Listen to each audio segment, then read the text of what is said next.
আসসালামু আলাইকুম, welcome back to my channel. আজ চলে এসেছি আপনাদের জন্য আরও একটা নতুন রেসিপি নিয়ে, রুই মাছের ভুনা। এই 4 কেজি ওজনের রুই মাছটা আজকে আমাদের পুকুর থেকে ধরা হয়েছে, তাই ভাবছি এই মাছটা দিয়ে একটা রেসিপি বানাবো।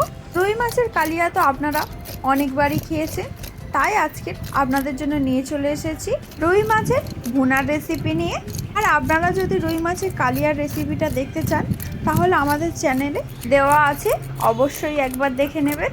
তো আপনাদের সঙ্গে কথা বলতে বলতে আমার এখানে মাছের আঁশটা ছাড়ানো হয়ে গিয়েছে। এবার মাছটা আমি কেটে নেব। আর আপনারা যদি রুই মাছের অন্য কোনো রেসিপি দেখতে চান তাহলে কমেন্টে অবশ্যই জানাতে পারেন। আমি নেক্সট কোনো ভিডিওতে ওই রেসিপিটা নিয়ে আসার চেষ্টা করব। মাছটা যতক্ষণ কাটা হচ্ছে ততক্ষণ আপনাদেরকে কিছু কথা বলে নিই। আপনারা অনেকে ভিডিও দেখেন কিন্তু লাইক কমেন্ট করতে ভুলে যান, তাদেরকে বলছি প্লিজ একটা লাইক কমেন্ট করে দেবেন।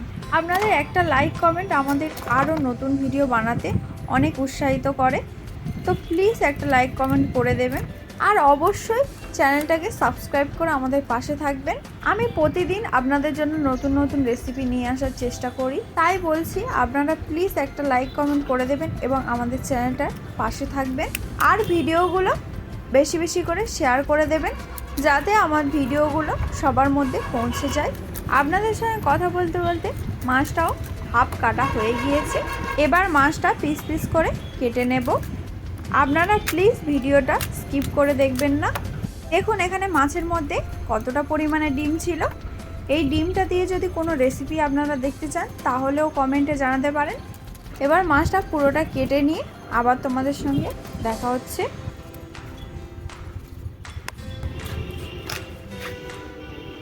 দেখুন এখানে মাছটা পুরোটা কাটা হয়ে গিয়েছে। এতটা পরিমাণে মাছ আমি রান্না করব না, কিছুটা তুলে নিয়ে বাকিটা রেখে দেব অন্য কোনো রেসিপি বানানোর জন্য।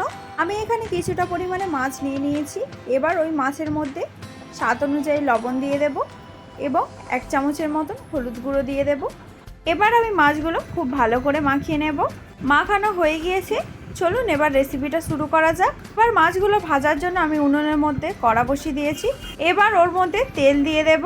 তেল গরম হয়ে গিয়েছে, এবার এক এক করে মাছগুলো দিয়ে ভেজে নেব।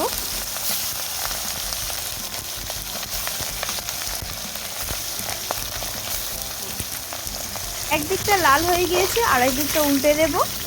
তারপরে উল্টে পাল্টে লাল লাল করে মাছগুলো ভেজে নেব। মাছগুলো লাল লাল করে ভাজা হয়ে গিয়েছে, এবার তুলে নেব।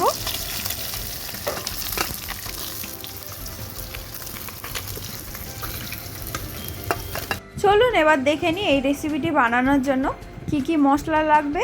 আমি এখানে 2 থেকে 3টে বড় সাইজের পেঁয়াজ কুচি কুচি করে কেটে নিয়েছি। 4 থেকে 5টা কাঁচা লঙ্কা নিয়ে নিয়েছি। 1 চামচ হলুদ গুঁড়ো, 1 চামচ লঙ্কার গুঁড়ো, 1 চামচ জিরের গুঁড়ো, 1 চামচ ধনের গুঁড়ো, 2 চামচ পোস্ত বাটা, 2 চামচ সর্ষে বাটা, 1.5 চামচের মতন আদা রসুন বাটা এবং স্বাদ অনুযায়ী লবণ লাগবে। এবার ওই মাছ ভাজার তেলের মধ্যে পেঁয়াজ কুচি দিয়ে দেব। এবার পেঁয়াজটা আমি নাড়াচাড়া করতে থাকবো যতক্ষণ না পেঁয়াজটা হালকা লাল লাল হয়ে আসে। পেঁয়াজটা হালকা লাল হয়ে গিয়েছে, এবার ওর মধ্যে স্বাদ অনুযায়ী লবণ দিয়ে দেব এবং 2টো এলাচ দিয়ে দেব। এবার বাকি মশলাগুলো এক এক করে দিয়ে দেব। প্রথমে আদা রসুন বাটা দিয়ে দেব, তারপরে সর্ষে বাটা, পোস্ত বাটা এবং বাকি মশলাগুলো একসঙ্গে দিয়ে দেব। এবার মশলাগুলো একটু নাড়াচাড়া করতে থাকবো।